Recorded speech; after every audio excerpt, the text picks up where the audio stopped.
ప్రియమైన దేవుని పిల్లలైన మీ అందరికీ మరొకసారి ఈ ఉదయకాంతి సమయంలో మీ అందరికీ ప్రభు అయిన యేసుక్రీస్తు నామమున వందనాలు తెలియజేస్తున్నాను. ప్రియులారా, బాగున్నారండి? అందరూ బాగున్నారని సంతోషిస్తున్నాను.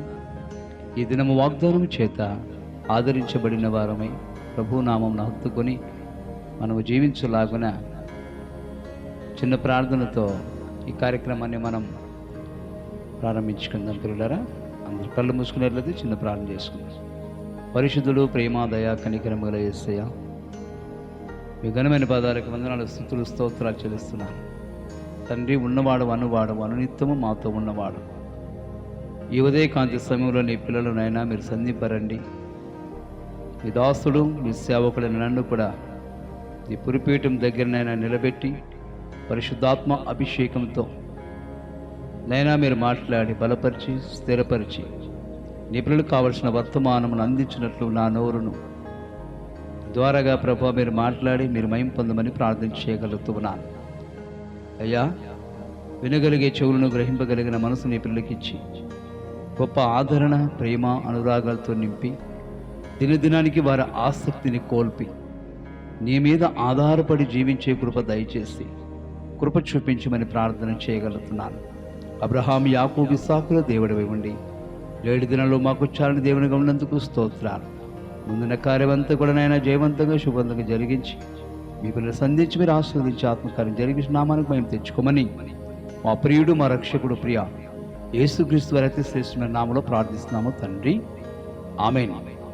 మంచిది ప్రియులారా, ఈ దినము యొక్క వాక్య సందేశంలో 32వ అధ్యాయం ఆదికాండం 24 నుంచి 30వ వచనాల వరకు మనం ధ్యానం చేయగలిగితే యాకోబు యొక్క స్థితిగతిని మనం చూస్తున్నాం. ప్రియులారా, 2 మాటలు నేను చదువుతాను, తర్వాత మీరు పరిశుద్ధ గ్రంథంలో చూసుకొని మీరు చదివి నేర్చుకోవాల్సిన. యాకోబు ఒక్కడే మిగిలి పోయెను. ఒక మనుషుడు తెల్లవారు వరకు అతనితో పెనుగులాడెను. తాను అతన్ని గెలవకుండాట చూసి తొడగూటి మీద అతనిని కొట్టెను. అప్పుడు అతడు ఆయనతో పెనుగులాడుట వలన యాకోబు తొడగూటు వెలసెను. ఆయన తెల్లవారుచున్నది గనుక నన్ను పోనిమ్మని అతడు, నీవు నన్ను ఆశీర్వదిస్తేనే గాని నేను నిన్ను పోనివ్వను నేను.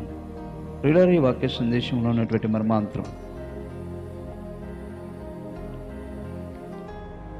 ఇస్సాకుకు పుట్టినటువంటి యాకోబు తండ్రిని నిలిచి తన మామ అయినటువంటి లాబాను గృహానికి వెళ్ళినప్పటికీ ఆ కథ, ఆ చరిత్ర ఎంతో జరిగి ఉన్నది. ప్రియులారా, స్వాస్థ్యాన్ని అక్కడే అనుభవించి తిరిగి మరలా తండ్రి ఇంటికి చేరాలని ఆశపడిన వాడై, దేవుడు తనతో చెప్పిన కాలానికి నేను నిర్ణయిస్తాను, మరలా నిన్ను నేను దేశానికి రప్పించుకుంటాను అని వాగ్దానం చేసిన రీతిని బట్టి యాకోబు కొన్ని సంవత్సరాలు, కొన్ని ఏళ్ళు తరిగిపోయిన తర్వాత తన భార్యల్ని, తన ఉపపత్నుల్ని, తన పిల్లలని, తన స్వాస్థ్యాన్ని లాబాను దగ్గర నుంచి పొందుకొని అన్నిటినీ చూసుకొని బయలుదేరి ఆయన ప్రయాణం కొనసాగింది. ప్రియులారా,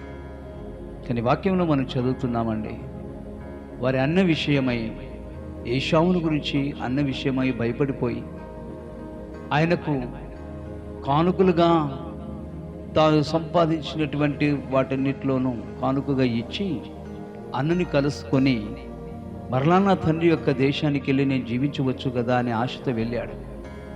అక్కడికి వెళ్ళిన తర్వాత భార్యని, పిల్లల్ని, ఉపపత్నుల్ని, కొడుకుల్ని అందరినీ కూడా ఆ పశువులు స్వాస్థ్యంతో పాటు పంపివేస్తాడండి. తర్వాత యాకోబు ఒక్కడే ఆ చోటు మిగిలిపోయిను రాయబడింది. మరి ఆ రోజు సాయంత్రానికి, ఆ రాత్రి ప్రొద్దుపింగింది. ఇక యాకోబు బయటికి వెళ్ళలేక వారితో కలిసి వెళ్ళలేక రాత్రి అక్కడే నిలిచిపోయాడు ఒక్కడే. వాక్యంలో రాయబడినటువంటి సందేశంలో ప్రియులారా, ఇక అక్కడనే యాకోబు ఒక రాయి తీసి తనకు తలగడగా చేసుకొని ఆ రాత్రి నిద్రించాడు. కానీ ఆ వాక్య సందేశంలో ఉన్నటువంటి మాట ఏంటనంటే, రాత్రంతా కూడా దేవునితో పెనుగులాడుతూ ఉన్నాడంట. పెనుగులాడుతున్నాడంటే దేవునితో ఆయన తరచుగా దేవునితో కొట్లాడుతున్నాడన్న మాట వాస్తవం. ప్రార్థనతో దేవుని యొక్క సన్నిధానంలో ఉండి, నీవు నన్ను ఆశీర్వదిస్తేనే కానీ ఈ స్థలము విడిచి నేను వెళ్ళనయ్యా అని తెల్లవారు దేవునితో వాదగా ప్రార్థన చేస్తున్నాడంట. ఎంతో బాధ, దుఃఖము, కన్నీళ్లు, వ్యసనం, వేదనతో ఆ రకంగా ఆయన చేసినటువంటి సమయంలో తండ్రి అయిన దేవుడు ఆయన ఉన్న చోటికి వచ్చి, నీవు ఎవరివి అని అడిగితే, నేనయ్యా యాకోబునన్నాడు. కనుక ఆయన ప్రార్థన మెచ్చుకొని, ఆయన పెరుగులాటలు మెచ్చుకొని తండ్రి అయిన దేవుడు అన్నాడంట, నన్ను వదిలిపెట్టు, నేను స్థలం విడిచినే ఉన్నాను అని అంటే, నువ్వు దీవిస్తేనే కానీ నేను స్థలం విడిచును అన్నాడంట. అందుకు దేవుడు అన్నాడంట, ఎందుకు నన్ను ఇంత విసిగిస్తున్నావు, ఎవరు నువ్వు అని అంటే, నేను యాకోబు. కాబట్టి నీవు యాకోబు అనబడదికి మీదట నిజమైన ఇశ్రాయేలుడు అని నీ పేరు తీర్చుతున్నాను, వెళ్ళిపో అన్నట్లుగా ఈ సందేశంలో మనం వింటున్నాం ప్రియులారా. చూడండి, యాకోబు గెలవడం అనేది అంత సులభమైనది కాదు ప్రియులారా. దేవునితో పోరాడినానంట, మనుషులతో పోరాడినానంట. అందుకే దేవుడే సాక్ష్యం చెప్తున్నాడు, నువ్వు మనుషులతోనూ దేవునితోనూ పోరాడి గెలిచితివి గనుక నీ పేరు ఇశ్రాయేలు అనబడును అన్నాడు. అలాంటి విశ్వాసం, నమ్మకం, అలాంటి పెనుగులాడే తత్వం ఈ రోజుల్లో చాలామందికి లేదండి.